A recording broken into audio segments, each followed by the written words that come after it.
I did not guide you, my child. You listened to your heart. Now follow it to wherever you need to go. Welcome to your Walt Disney World Dream Vacation. You know, there's a lot to do here, so you're thinking, what to do first? How about watch this show and see how to make the most of all the Walt Disney World fun? So stay tuned and keep watching WDW Radio, your information station. Hello, everybody, and welcome to the WDW Radio Show, your Walt Disney World information station. I am your host, Lou Mongello, and this is show number 208 for the week of February 6th, 2011. When we talk about Walt Disney World, although often unnoticed by many guests, everything speaks, which means that everything we see and experience has and tells a story. From the attractions to the surroundings, there's meaning and reason behind their creation, and that also holds true for the Disney resorts. One of the very best examples of themed Imagineering and storytelling based in reality is at Disney's Wilderness Lodge. From the story of the design, inspiration, and creation of the lodge itself, to the stories that the entire property tells, this week, Jim Korkis and I visit the resort and share the history of the lodge, tour the lobby, which has its own tale to tell, and explore the story behind the story of the Pacific Northwest Resort. I'll have a few announcements, including details about upcoming meets of the month in Walt Disney World, then play some more of your voicemails at the end of the show. So sit back, relax, and enjoy this week's episode of the WDW Radio Show.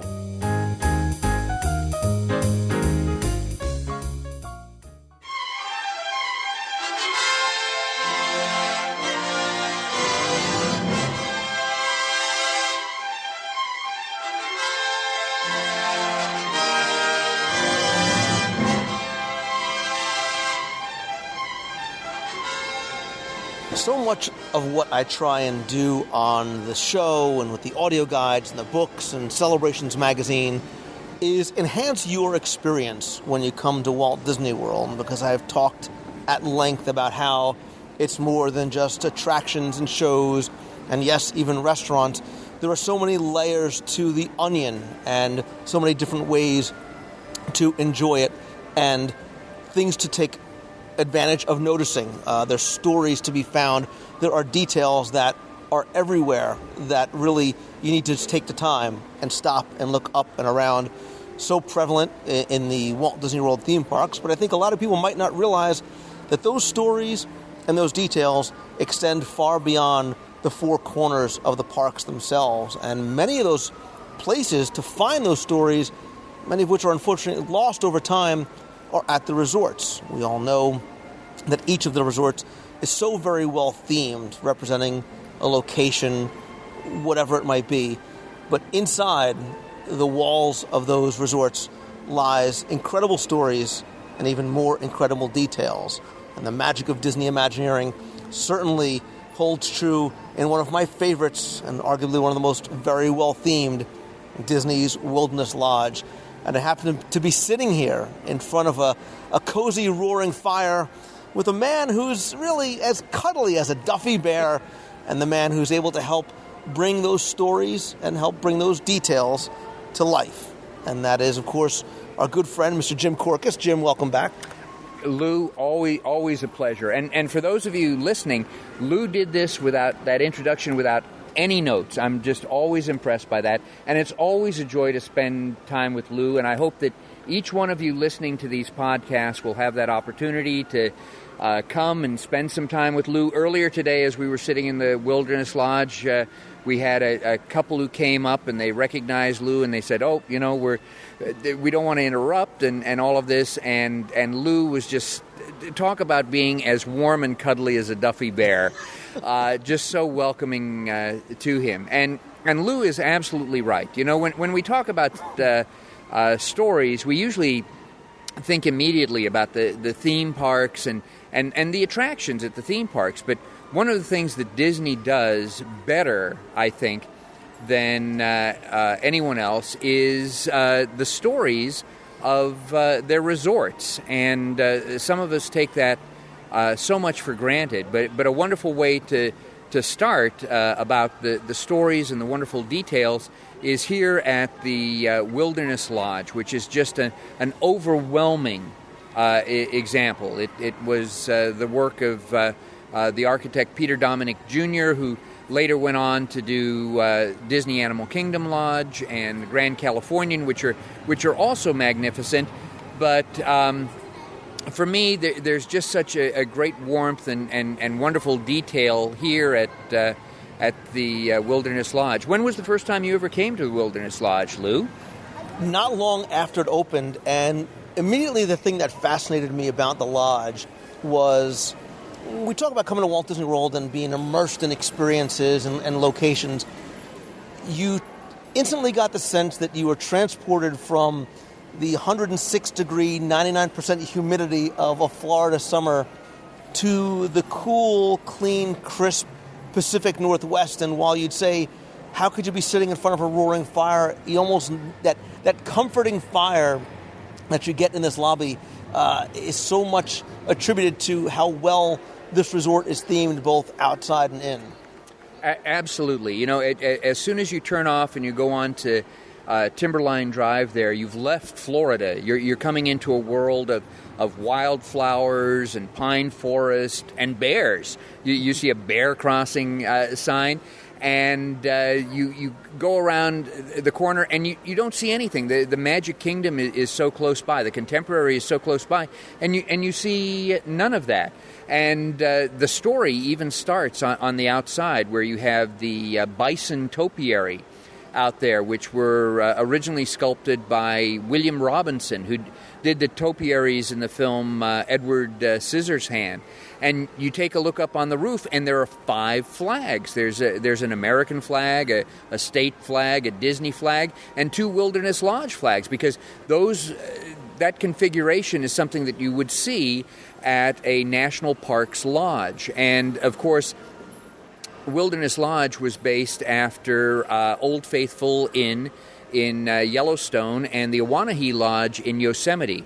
And so if you pull out books and photos of those lodges and take a look, you'll see that it's remarkably similar to what Peter Dominick Jr. did and his design group with the Wilderness Lodge. There's really a sense of being in a different reality, a different place. You're in the Pacific Northwest, and the National Park lodges.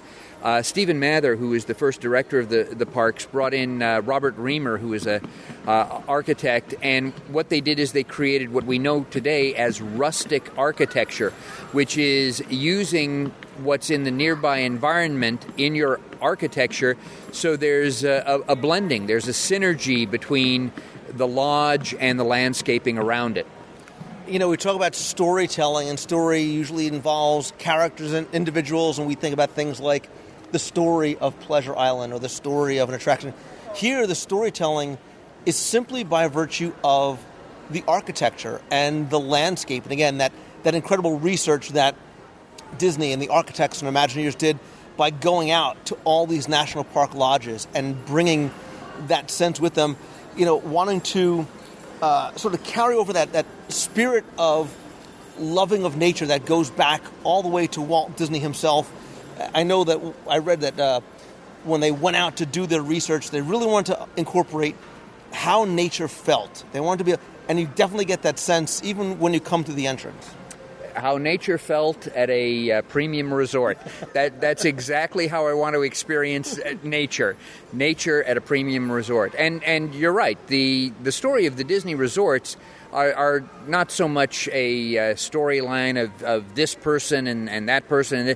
It's the story of the architecture. And the story of the Wilderness Lodge starts right here in the center where we are, the center square, which is the center of the cosmos, the center of the universe, and the lines going into that representing mankind and animals and the cosmos, all of that going into the center of the universe, and then spiking out from there, you'll notice that there are 4 lightning bolts that go to the bundled lodge poles, which have the animals carved on them, and those represent the 4 corners of the earth that are holding up the canopy of the sky over the earth. So it almost looks like an Indian or a Native American rug here on the floor. You know, we've talked and we've done a show about Wilderness Lodge and some of the stories and details, sort of an overview of it in the past, and I've been in this lobby dozens and dozens of times, and I've noticed some of the details. I'm going to tell you, Jim, that I never noticed that if you stand, like you said, directly in the center of the lobby where there's a sort of parquet floor, that you are, you know, metaphorically speaking, in the center of the universe. I never noticed how the designs in the floor were meant to represent those lightning bolts. Now, of course, it's that Jim Corcus aha moment. You see the zigzagging certainly does represent that, and again, each one reaching out to these bundles of lodge posts, you know, again, with the carvings on top as well. Yes, it's amazing, and I think that's the amazing thing about stories is sometimes we don't see these things, and when they're pointed out, it's hard not to see it anymore. It's there, and it's so obvious of what is going on. And yes, and talking about the wood there, you know, there's 4 different types of wood just on the floor here. You've got Brazilian cherry and bird's eye maple and white oak and burl walnut. You've got different types of slate and limestone and granite. You've got 6 different kinds of marble. This really is a premium resort. It's so lush. But, you know, I keep going back to those lodge poles with the animals. So, Lou, do you think those are real trees or fake trees? I know. Here comes the setup, right? I know that those bundles of logs are, in fact, actually real.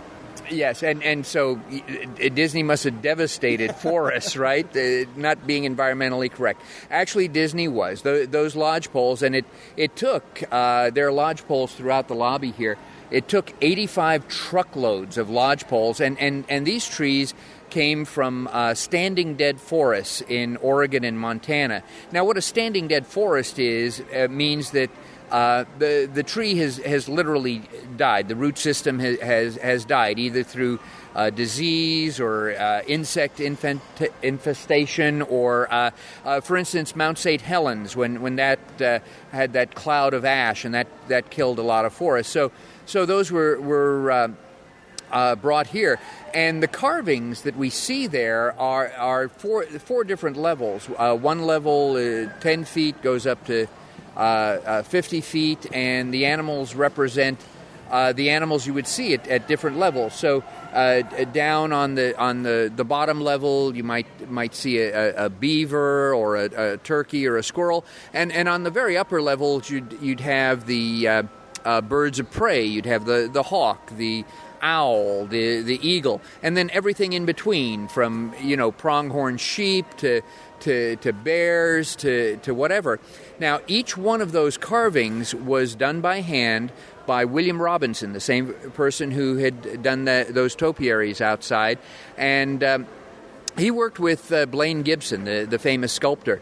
And each one of those carvings took 10 days, and Robinson started with a chainsaw, and then got down to a rotary saw, and then down to things like knives and hammers and chisels. And one of the things that I like about it is that it's done by a real artist, so there's imperfections. So it's not cast in fiberglass. It has that real feel of an artist, a real feel of a person doing this. So if you look and see, there is a stone sort of floor around the outer edge. It's a rough granite that was inspired by this Northwest Indian designs, very highly polished, inlaid with designs from Navajo and Hopi blanket patterns. And these patterns that were in there, again, you talk about being inspired by other lodges. This was inspired by something at, like you said, the Ahwahnee Lodge out in Yosemite as well. And that is just sort of one of the many Native American inspired touches that you find, especially right here in the center portion of the lobby. And something about the lodge poles that when I was a Disney cast member, I would never suggest people do. And now that I'm not a Disney cast member, for safety reasons, I would never suggest you do that, even though Lou and I, in fact, did that. When you touch the lodge poles, even though they're from standing dead forests, they're warm. But you'll notice there's sometimes a gap between the lodge poles. And if you stick your hand between that gap to touch the lodge pole in the center, what do you feel, Lou? You feel a difference in temperature. And the reason for that is because that center lodge pole that is really supporting the lobby here is concrete and steel. And that's an old Imagineering trick, that where you can touch something, if you make it real and guests can touch that, then in those areas where they can't touch it, you can use whatever material you want, because guests will just assume that it's real because what they touched was real. And as you keep mentioning, this really is a tribute to the Native Americans of the Pacific Northwest.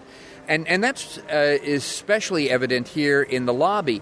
But when you go into the Whispering Canyon, you see quite a difference. If you take a look at the chandeliers there, you'll notice that instead of just Native Americans on those rawhide chandeliers, you see cowboys with ropes. If you take a look at the back of the chairs, you'll see a cowboy, you'll see an Indian headdress. The small fireplace they have up there on the grating, they have a cowboy. And so the lodge is actually telling a story, so that the lobby representing Native Americans. As you go into Whispering Canyon, you're seeing the introduction of cowboys. As you go into the Territory Lounge, you see the explorers and the trappers. Up above on the ceiling, you see this beautiful mural that's a recreation of the map of the Lewis and Carroll expedition. And you see a flag from Wyoming with 34 stars representing, about 1861, because the lodge is the 1880s, so you're progressing from there. And by the time you get to Artist Point, that represents that things have settled a little bit more, so you're having visitors coming out, you're having artists come out, you have writers come out because they want to experience the real West, the wilderness. So it's just wonderfully composed here, Lou.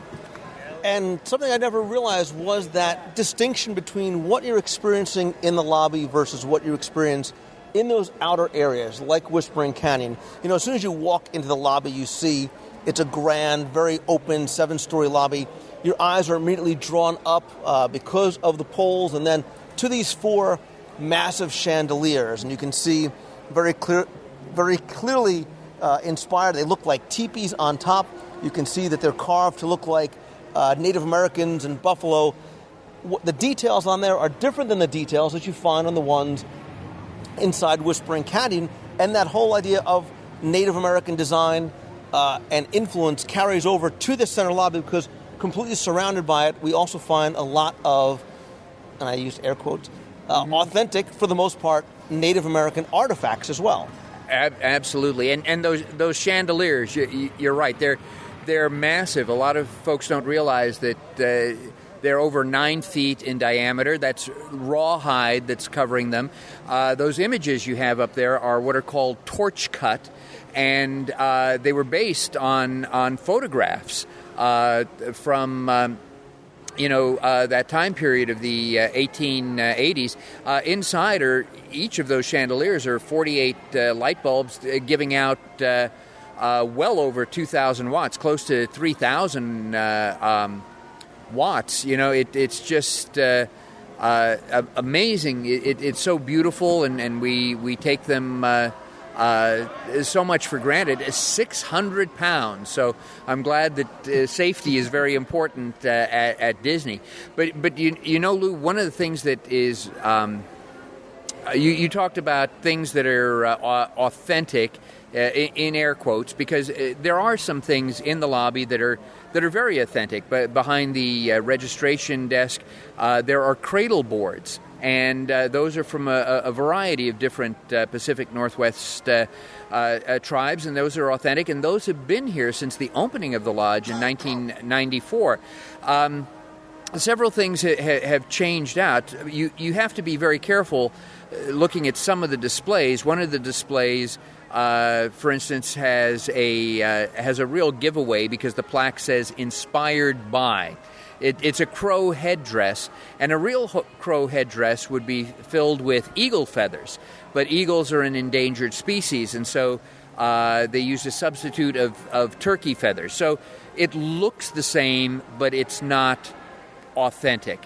One of the things that we discovered by the elevator there was a very unique dress.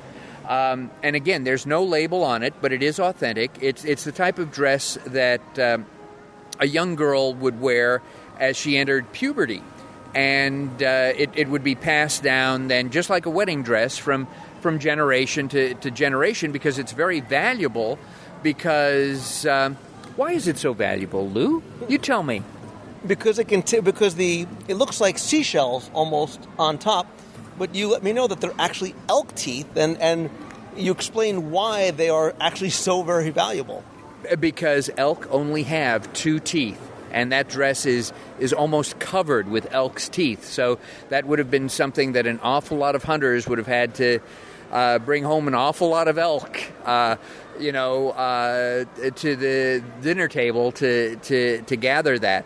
So those and something that's not necessarily authentic, but something that I really love is right underneath the registration desk. Is that a favorite of yours too, Lou? Well, it's a favorite of mine because finally, Jim, I'm a height challenge. I'm vertically challenged. Finally, there's a payoff for me because me and every other kid in here who's under maybe 9 gets to see things that I think most adult guests that walk up to the registration desk don't get to see. We talk about these little hidden details. These are sort of hidden under the overhang. And again, there are some of those beautiful carvings that you find throughout the lobby. Yes, absolutely. And again, those were also sculpted by William Robinson. Wonderful discovery just for kids. And earlier today we were over there taking a look at that. And over on the top, you see they're worn away because kids will pet those. And here's a secret that you can only hear on Lou's show. Go into the elevator and then take a look at the back of the elevator. Usually people don't because they're standing there, they're looking at the buttons. In the back of the elevator, you'll see that there's carvings of 2 beavers, and they're holding this pole to swim towards the dam. Again, those carved by William Robinson. And those of you who are regular listeners of the podcast, you always hear you always hear Lou talk about being vertically challenged here. And I keep telling Lou that, it's never your physical height. It's the size of your heart. And I will tell you from personal experience, using that as a measure, Lou is one of the biggest men I have ever met in my entire life. Thank you, Jim, but I'm going to be embarrassed and say, I'm probably as tall as one of these 2 55-foot tall totem poles that, again, sort of appears as though they're standing guard as you walk into the lobby. Again, they run almost floor to ceiling. They are beautifully carved. They tell stories, like everything else, of the Haida Indians. If you've been to the Canada Pavilion in Epcot, they're probably reminiscent of what you'd see outside there. They are 2 of 3 totem poles that you can find here. The third telling a little bit of a different story, but includes Mickey Mouse and Humphrey the Bear. But these 2, again, not only beautiful, telling stories of Native Americans from the Northwest Coast. But again, an incredibly detailed story, especially as you walk into the lobby, the one that bears a plaque in front of it on the left-hand side. Yes, and you're absolutely correct, Lou. And actually, they dwarf me. I'm a big guy. You can tell I'm coming into the room before I come into the room. And these dwarf me as well. These were carved by Dwayne Pascoe. And Dwayne Pascoe was not a Native American, but he studied with Native Americans. He's very famous for carving totem poles, both for public locations and for private commissions. And what he did is he took two 27-foot cedars and joined them together. So these are almost 55 feet high. And again, cedar is the traditional wood that would be used for a totem pole. Now, again, Disney, and we're going back to 1992, 1992 is when construction started, 94 is when the lodge opened. Disney didn't want it to be a specific totem pole. It wanted to represent some of the stories that were common to all of the tribes of the Pacific Northwest. So they picked some of the stories, and Dwayne Pascoe, with 3 assistants, it took him 6 months for just one totem pole, and when they were installed in January of 94, it took them 5 days to install it. As we take a look at the totem pole that you pointed out, this is what's known as the Raven pole. The one by the registration desk is known as the Eagle pole. The one by Whispering Lodge here, the Raven pole. And this is a story pole, and you tell a story from the bottom of the pole to the top. So that old phrase of low man on the totem pole being the word, that has no basis in fact. You start your story from the bottom. And on this one, it tells the story of the whale chief. And the whale chief had a daughter, Dolphin.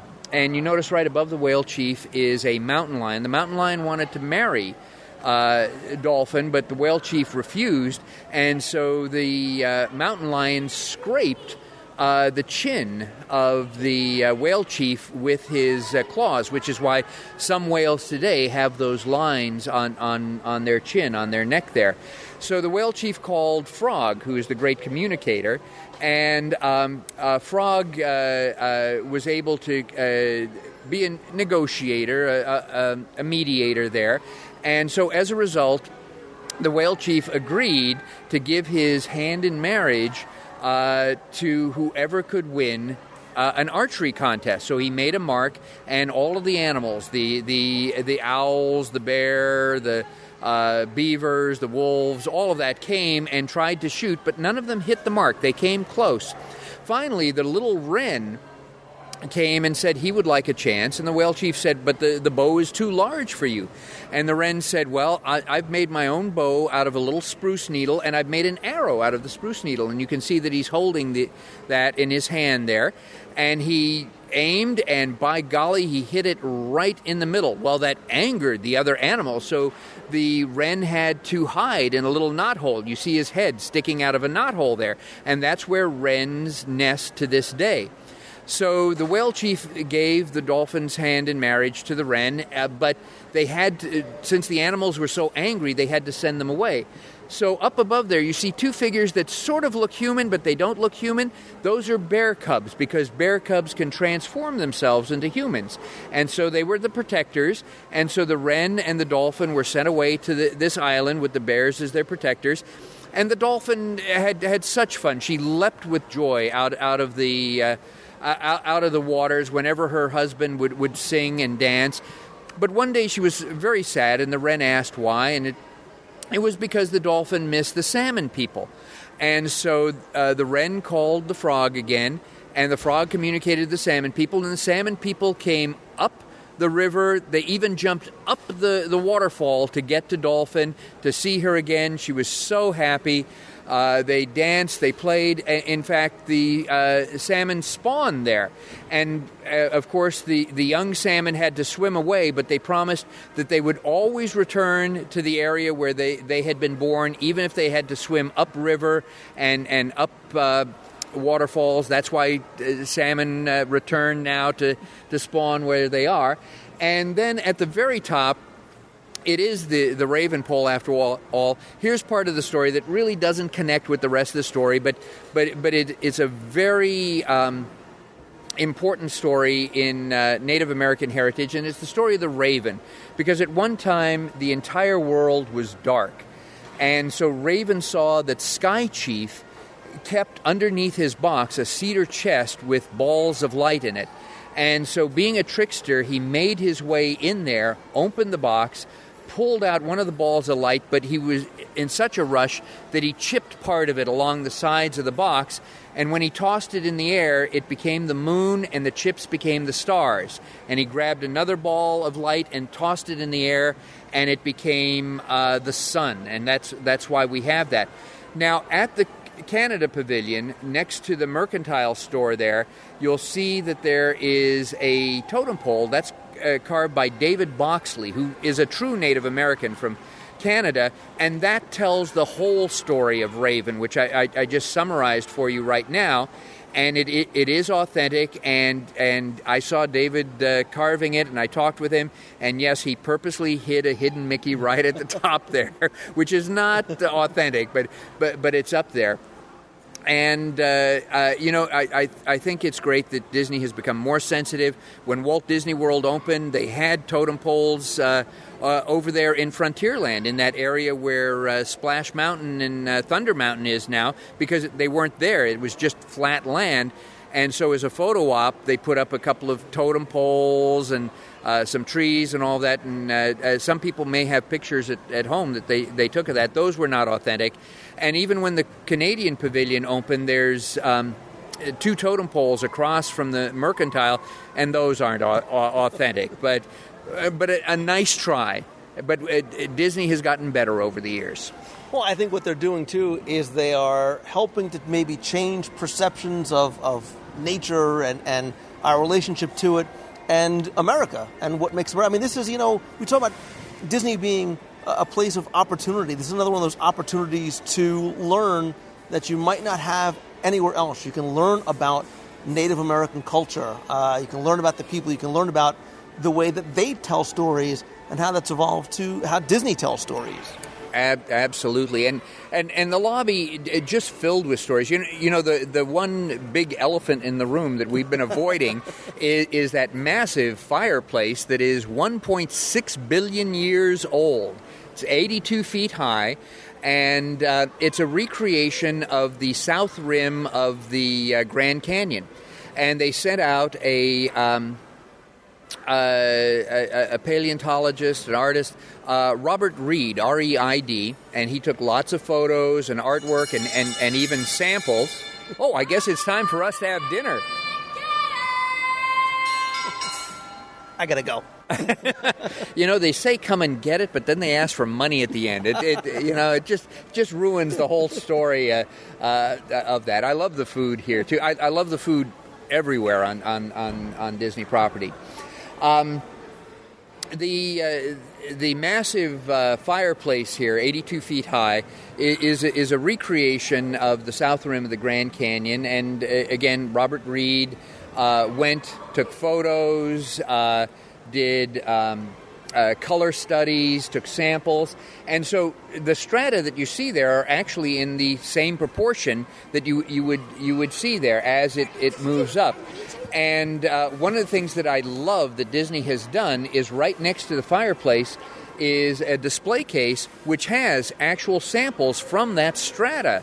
So you can see that, and as you go up on the different floors, they have display cases with the strata from that floor, including actual fossils and rocks have been imprinted into this. The fossils, some of them are like 1 million years old. And yet we see guests here running in and out to check in and check out, or rush up there to Whispering Canyon. Well, she did say it was time for food. So. She did say it was time for food, to get a bite, and they're missing all of this wonder, including one of the most obvious hidden Mickeys that ever appeared in Stephen Barrett's book or website, right up there. But with the rocking chairs, what a wonderful, a place to sit and just veg out. Well, I think, too, there's something, like I said before, that's comforting about it. I think it's that, Disney's idea of that sense of family. There's something about gathering around the fire, something that has, been passed on since man first found fire. And I think that, too, you talked about having the real prehistoric plant life in there, that the fossilized rock and the samples and the display cases, literally hundreds of different colors that were used, and the authenticity. That's the Disney difference. The difference is that Disney could have easily just put some rocks together, thrown it together, because 99.9% of the guests will never know how authentic it is. And they're not necessarily playing to that 0.01% of guests who just happens to know the correct strata of the Grand Canyon. But it's important to them that the details be correct, because there are opportunities for kids and adults to learn while they're here, too. I know learning on vacation, but believe it or not, it's not, it's entertainment first with some education thrown in.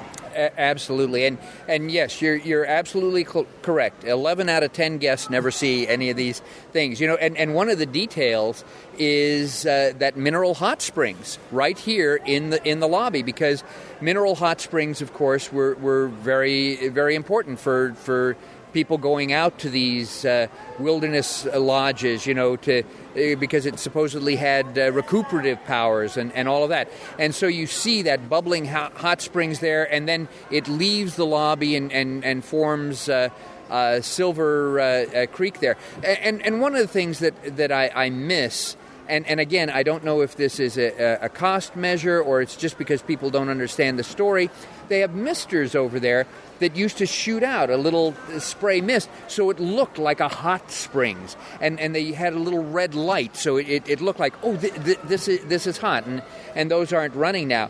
And just like any body of water on Disney property, you see that people are throwing coins in there. And talking about Disney details, are those coins real or fake, Lou? So, again, you're giving me the softball setup because we talked about this before, and admittedly, something I never realized. Of course, I said, they're real. We know that Disney takes money from the fountains. They donate it to local charities.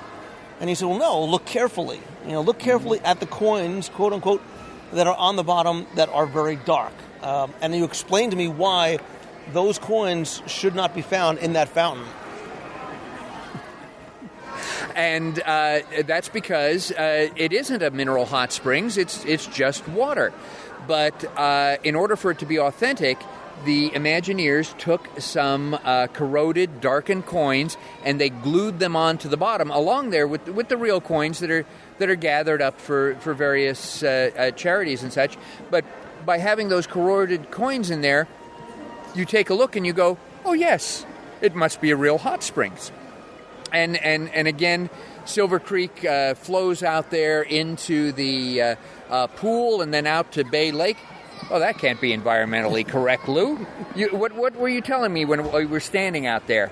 Well, again, it's that, clever use of misdirection, because it's not really the source being in a lobby and then flows out into Bay Lake. They're actually separate pools, one in the lobby, one outside by the pool area, another one as you go to the opposite side of the bridge. One doesn't necessarily feed the others.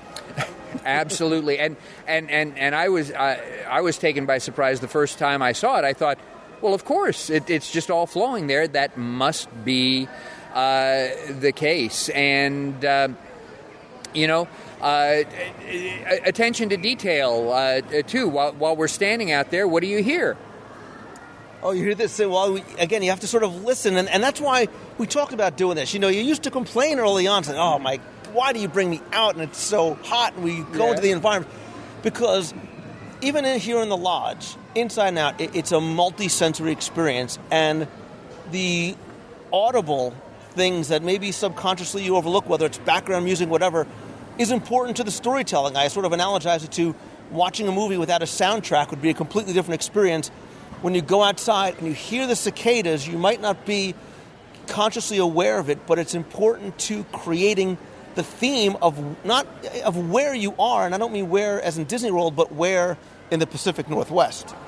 Absolutely. And so that sound is pumped in, and you say, well, why would you do it? Because if you didn't hear it, then it would seem fake. It would seem wrong.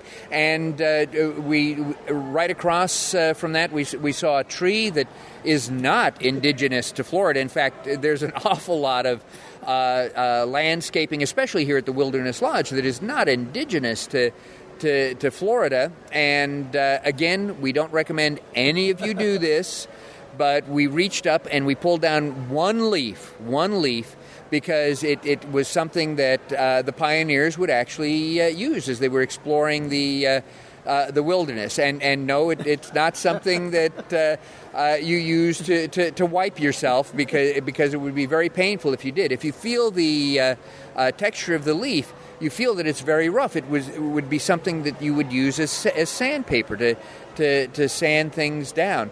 And something that we ran across today that, again, a lot of guests miss, because there's no neon lights, there's no sign to tell you this. Right outside the Territory Lounge, as you are going down that pathway to go out to the pool or whatever, you'll notice that there's even a change in color. It's bright red. There's these lighted lanterns, and so it seems very similar to like the China Pavilion at Epcot, because of course red means good fortune, good luck, the shape of those. And but what does China have to do with the story of the Great Wilderness? Well, it has to do not just with the story of Wilderness Lodge, but like you said, the real story of the building of America out in the Pacific Northwest. As this great American railway was being constructed, a lot of Chinese workers were used to help build that railroad. So the influence, that Chinese influence there, again, nobody's going to pay attention to that, but it has a very real historical connection.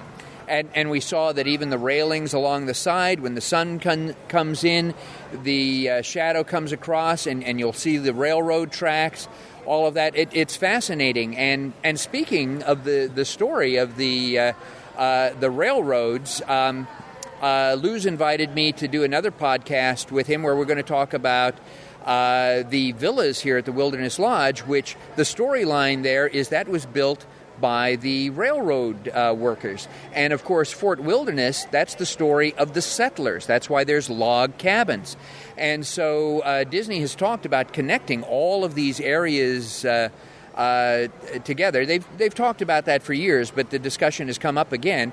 And I think that would be a wonderful story, because it blends all together. But before we leave this podcast, I think we would be remiss if we didn't talk about one of my favorite areas. One of the things that makes the Wilderness Lodge, of course, different than some of the other Disney resorts is it's the only resort that has a mascot, and that mascot is the brown bear. And so on the sidewalks outside, you'll see bear scratches in the sidewalk.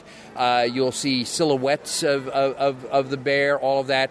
And the most obvious brown bear is out in front of the mercantile store, and that is a totem pole, again carved by William Robinson.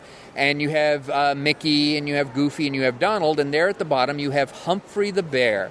And I just love Humphrey the bear. He was created in 1950, and he was created by Jack Hanna, who was the very first animator I ever interviewed.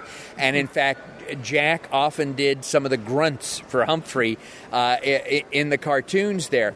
And Humphrey the bear in 1955 was given his own theatrical cartoon series. He was the last Disney animated character for that to be done until Roger Rabbit. And of course, my favorite Humphrey the Bear cartoon is In the Bag, where the bears are cleaning up the park there, and they're singing and bumping their rear ends together. But I'm doing the Humphrey hop as we speak, actually. He absolutely is, and that's why it's good to have that low center of gravity, because you don't fall over. At my size, trying to do that, I'd be on the floor right now. And we hope you've enjoyed. And again, we've basically just stayed within the lobby. We hope you've enjoyed this look at some of these wonderful details, and there's so many things for you to explore. In fact, if you go to the registration desk and ask, they'll give you a hidden Mickey tour that you can take. So all of the questions are in riddle form.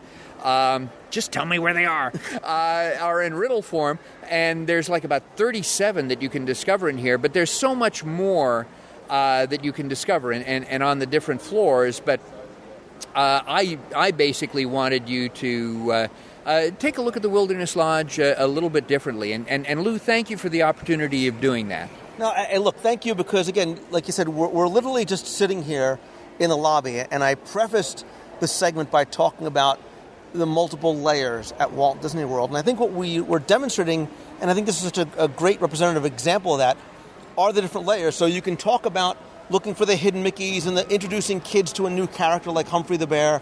You can also get a sense of the building of America. You hinted to the stories that we're going to tell when we go over to the villas. You talked about the connection to the other resorts like Fort Wilderness. We'll have to talk about Buffalo Junction and whether that may eventually come someday. You learn about Native Americans and their storytelling and the architecture and the layers of storytelling that go on that we're going to touch on again because we have to do it separately.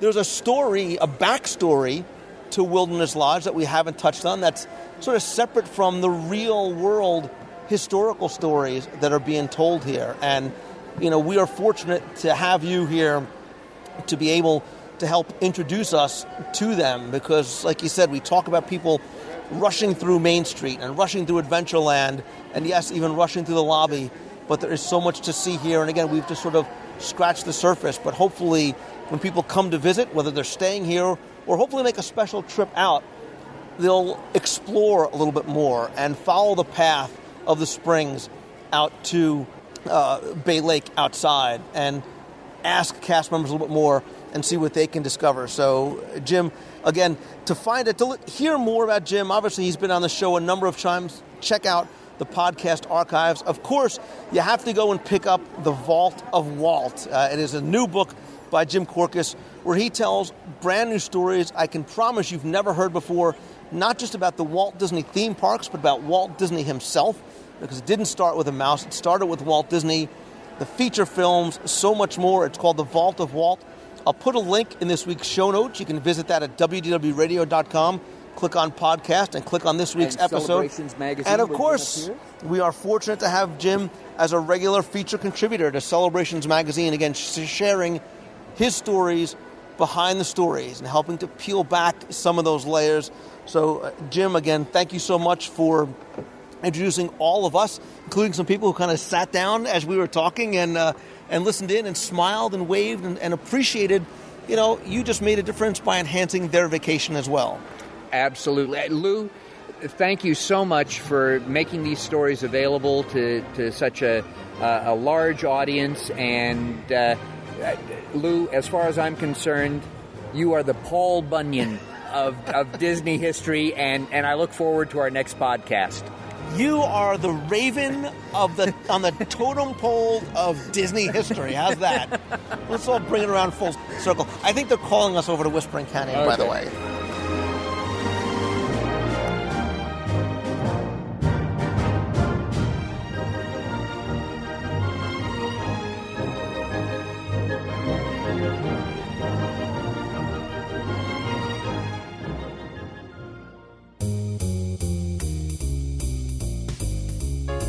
That's going to do it for this week's show. Thanks so much for taking the time and tuning in this and every week. Thanks always to my guest and friend, Jim Korkis. Don't forget, you can purchase Vault of Walt right from Amazon.com. I'll put a link in this week's show notes over at WDWradio.com so you can find that book easily. Definitely add it to your library. We are coming up on just about 3 weeks until the WDW Radio cruise on the Disney Dream. Very excited. A lot of last-minute details coming together. But don't forget that whether you are coming on the cruise or not, if you are going to be in Walt Disney World, we have 2 upcoming meets of the month. The first is going to be on Saturday, February 26th. That's going to be at the Boardwalk Bakery over at Disney's Boardwalk. That'll run from about 9:30 until 11:30 a.m. No theme park admission is required. Come by, join us on the boardwalk, have some coffee, have some breakfast. Good way to start getting ready for the cruise the following day. The next meet of the month is actually going to be right after we get back from the cruise. That's going to be Saturday, March 5th. That's going to be over at Disney's Animal Kingdom, and we chose it because it is the 5-year anniversary, or dare I say, birthday of the Yeti over at Expedition Everest. So we're going to meet at 1:30 p.m. at the Yak and Yeti outdoor quick service seating area. That's in the back of the building near the entrance to Cali River Rapids. Again, we'll do that about 1:30 to 3:30. Then we'll head right over and ride Expedition Everest and wish the Yeti happy birthday together. For both of these meets and all of the WDW Radio meets of the month in Walt Disney World, anyone and everyone is invited. You don't have to RSVP, but if you visit DisneyMeets.com, you'll get a link over to the Facebook pages. You can RSVP there. You'll also find out about other events coming up, not just in Walt Disney World and the meets of the month, but Destination D, our Adventures by Disney trip, the D23 Expo, stuff coming up for the 40th anniversary, lots more. Again, you can find all that at DisneyMeets.com. Don't forget that I want the show to be interactive, so I love hearing from you. If you have an email question to be answered on the show, you can email me at lou@wdwradio.com. If you want to be heard on the air with a question, a comment, just a hello from the parks, whatever it might be, you can call the voicemail line at toll-free at 888-703-2171. Please be sure and come by and visit the website over at wdwradio.com.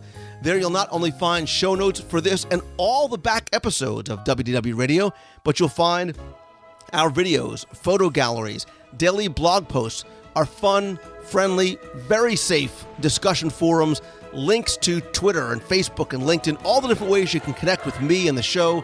Sign up for our free email newsletter. Lots more there. Again, that's at wdwradio.com. Don't forget, every Wednesday night, in addition to the show, I also do the WDW Newscast. That's every Wednesday night at 7:30 p.m. Eastern. You can visit wdwnewscast.com for a live interactive news show covering Walt Disney World. You can be part of the broadcast and the discussion as we discuss the news real time and ask and answer questions in the chat room while I'm broadcasting live video. If you miss the newscast, you can catch all the videos and keep the discussion going on our YouTube channel. It's youtube.com/WDW Radio. And I also put the newscast audio only feed in our iTunes feed. So be sure and come by iTunes and subscribe to the podcast there as well. If you are looking to treat yourself to a gift or someone else, don't forget on WDWRadio.com in the shop, you can purchase signed copies of my Walt Disney World Trivia books, Volume 1 and 2. Both are completely different, filled with about 600 questions and answers about Walt Disney World, and then descriptive answers at the end give you a little bit more detail. There's also the audio guides to Walt Disney World, which are virtual audio walking tours of the Disney theme parks. So far, I have Main Street, Adventureland, Fantasyland, Mickey's Toontown Fair, and Liberty Square in the Magic Kingdom, and I'll be working my way through the rest of the Disney theme parks. If you go to the website now, you can buy all 5 on CD and save. You can also purchase them as instantly downloadable MP3 files as well. And in addition to the audio and the video and the podcast, everything else, I'm really a magazine guy and a Disney fan at heart, and that's why Tim Foster and I started Celebrations Magazine. You can come and visit that over at celebrationspress.com. The 15th issue of Celebrations is out. So grateful to all of our wonderful contributors. We've got stories and pictorials on the Tree of Life, Yeehaw Bob, Dinoland, the making of Finding Nemo, the story behind the Pleasure Island plaques from our good friend Jim Korkis, Dinosaur, lots more. Again, you can order back issues, subscribe, and just find out more over at celebrationspress.com. Thanks as always to my partners and sponsors, including MEI and Mouse Fan Travel. They are my official and recommended travel provider for all your vacation planning needs. Listen, in addition to getting the best possible prices and discounts on your Walt Disney World, Disneyland, Adventures by Disney, Disney Cruise Line vacation, It's the amazing level of personal service that Becky Menken, and you hear her on the show all the time, and her team give to each and every one of their clients. If you're looking to stay in a vacation home, maybe you want a private pool, a spa, kitchen, game room, multiple master bedrooms, bring the whole family along. You can go and rent out an all-star vacation home. They have more than 150 homes within just a couple of miles of Walt Disney World. You can visit them over at allstarvacationhomes.com. And finally, one of my favorite places to stay on property is over at the Walt Disney World Swan and Dolphin. In addition to the incredibly comfortable heavenly beds, I love all the 17 world-class restaurants you've heard me talk about. Blue Zoo and Il Molino.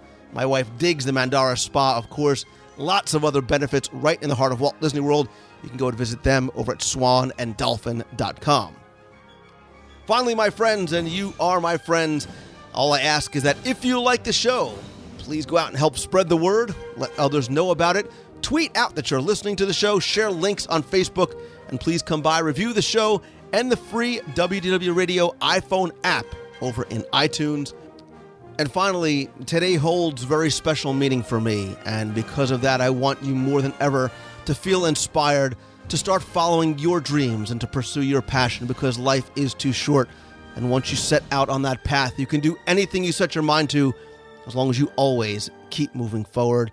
Thank you again for taking the time and listening this and every week. And thank you for letting me share my passion with you in so many different ways. So until next time, everybody, have a great week.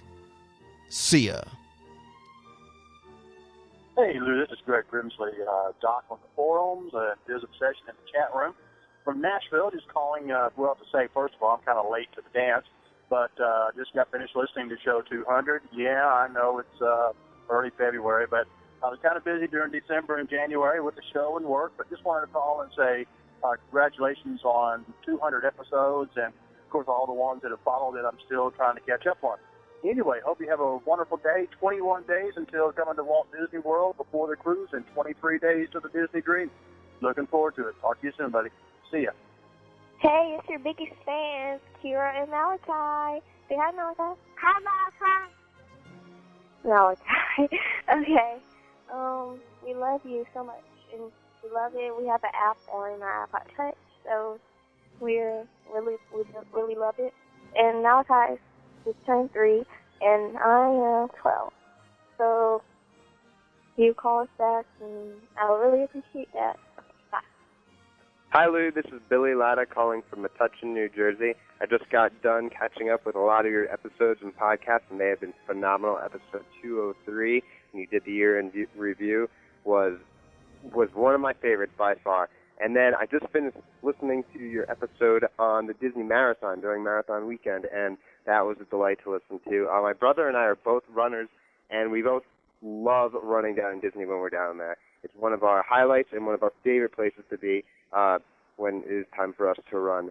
But we love the idea that you put out of having a Disney Marathon or a fun run or a 5K going through the Disney resorts. I know that we tend to stay in Old Key West, and we like to make our way from Old Key West through that resort over to Saratoga Springs, and then crossing the bridge right on over into downtown Disney. And we think that with a little planning, a little consideration, it would be great if you could incorporate those three and then maybe segue into another one or two resorts. It would be a lot of fun, and I think it's definitely something that Disney could look into and go with.